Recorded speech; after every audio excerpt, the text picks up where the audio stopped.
Hi all, welcome to ഇൻഫിനിറ്റോറ. നമുക്കിന്നൊരു പാൽക്കപ്പ ഉണ്ടാക്കിയാലോ? അതിനായിട്ട് ഞാനിവിടെ 1.5 കിലോ കപ്പ കഴുകി വൃത്തിയാക്കി ചെറിയ പീസുകളായിട്ട് അരിഞ്ഞു വെച്ചിട്ടുണ്ട്. അരപ്പിനായിട്ട് ഒരു 10 ചെറിയ ഉള്ളിയും 3 അല്ലി വെളുത്തുള്ളിയും 1 പച്ചമുളകും എടുത്ത് വെച്ചിട്ടുണ്ട്. നിങ്ങൾക്ക് എരിവിനനുസരിച്ച് 2-3 പച്ചമുളക് ആഡ് ചെയ്യാം.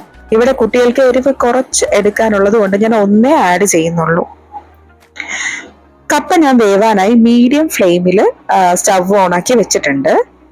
അത് കഴിഞ്ഞ് കടുക് വറുക്കാനായി 3 ചെറിയ ഉള്ളി അരിഞ്ഞത്, 3 വറ്റൽമുളക്, 2 തണ്ട് കറിവേപ്പില എന്നിവ ഞാനിവിടെ എടുത്തു വെച്ചിട്ടുണ്ട്. നേരത്തെ എടുത്തു വെച്ച അരപ്പിന്റെ ഇൻഗ്രീഡിയൻസ് ഞാൻ ചതച്ചെടുക്കുവാണേ. നിങ്ങൾക്ക് മിക്സിയിലും ഇത് ചതച്ചെടുക്കാം. ഞാൻ ഈ കല്ലിലാണ് ചതച്ചെടുത്തേക്കുന്നത്. നമ്മുടെ കപ്പ നല്ലോണം വെന്തിട്ടുണ്ട്. ഞാൻ ഒന്ന് പ്രസ് ചെയ്യുമ്പോൾ നല്ല ഉടഞ്ഞു വരുന്നുണ്ട് കപ്പ. അപ്പൊ ഇന്നേരം നമുക്ക് സ്റ്റവ് ഓഫ് ചെയ്ത് കപ്പ വാർക്കാൻ വെക്കാം.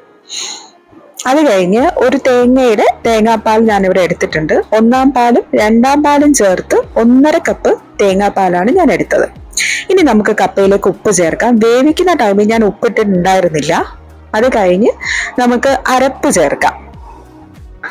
അരപ്പ് ചേർത്ത് നല്ലോണം ഇളക്കി കപ്പ നന്നായിട്ട് ഉടച്ച് യോജിപ്പിച്ചെടുക്കാം. നമുക്ക് നന്നായിട്ട് ഉടച്ചെടുക്കുവാണ് ഞാൻ. കാരണം നമ്മൾ ഇനി തേങ്ങാപ്പാൽ ചേർക്കുമ്പോൾ നന്നായിട്ട് അതിൽ കിടന്ന് വേവണമല്ലോ. അത് കഴിഞ്ഞ് നമ്മൾ എടുത്തു വെച്ചിരിക്കുന്ന തേങ്ങാപ്പാലൂടെ ഒഴിക്കുവാണേ. തേങ്ങാപ്പാൽ ഒഴിച്ചിട്ട് നല്ലോണം മിക്സ് ചെയ്ത് കൊടുത്തു. എന്നിട്ടൊരു 2-3 മിനിറ്റ് മീഡിയം ഫ്ലെയിമിൽ വെച്ച് ജസ്റ്റ് ഒന്ന് വേവിച്ചെടുക്കാം. നമുക്ക്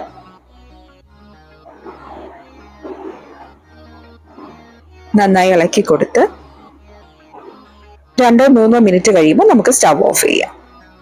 ഇനി നമുക്ക് കടുക് വറുക്കാനായി 1.5 ടേബിൾ സ്പൂൺ വെളിച്ചെണ്ണ എടുത്തിട്ടുണ്ട് ഞാൻ. അപ്പൊ അതിലേക്ക് 1 ടീസ്പൂൺ കടുക് ഇട്ട് കൊടുക്കാം. കടുക് പൊട്ടുമ്പോൾ വറ്റൽമുളകും നമ്മൾ അരിഞ്ഞു വെച്ചിരിക്കുന്ന ഉള്ളിയും അതുപോലെ കറിവേപ്പില ഇട്ട് കൊടുക്കാം.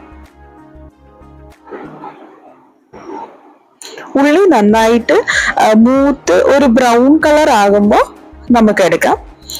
ബ്രൗൺ കളർ ആകുമ്പോൾ കരിഞ്ഞു പോകരുത്. ജസ്റ്റ് ആ ഒരു ബ്രൗൺ കളർ ഉള്ളിൽ വരുമ്പോഴത്തേക്കും നമുക്കത് കപ്പയിലേക്ക് യോജിപ്പിക്കാം. നന്നായിട്ട് ഇളക്കി യോജിപ്പിച്ചെടുക്കാം. എന്നിട്ട് നമുക്കൊരു സെർവ് ചെയ്യാനായിട്ട് നമുക്കൊരു പാത്രത്തിലേക്ക് മാറ്റാം. അപ്പോ നമ്മുടെ പാൽക്കപ്പ റെഡിയാണ്. ഇത് നിങ്ങൾക്ക് ഏറ്റവും ബെസ്റ്റ് കോമ്പിനേഷൻ ബീഫാണ്. പക്ഷെ ഞാൻ ഇന്ന് ഇത് പെപ്പർ ചിക്കൻ്റെ കൂടെയാണ് കഴിച്ചത്. അപ്പോൾ എല്ലാവരും ട്രൈ ചെയ്ത് നോക്കുക. ഇഷ്ടപ്പെട്ടെങ്കിൽ ലൈക്ക് ചെയ്യുക, സബ്സ്ക്രൈബ് ചെയ്യുക. Until then, bye bye.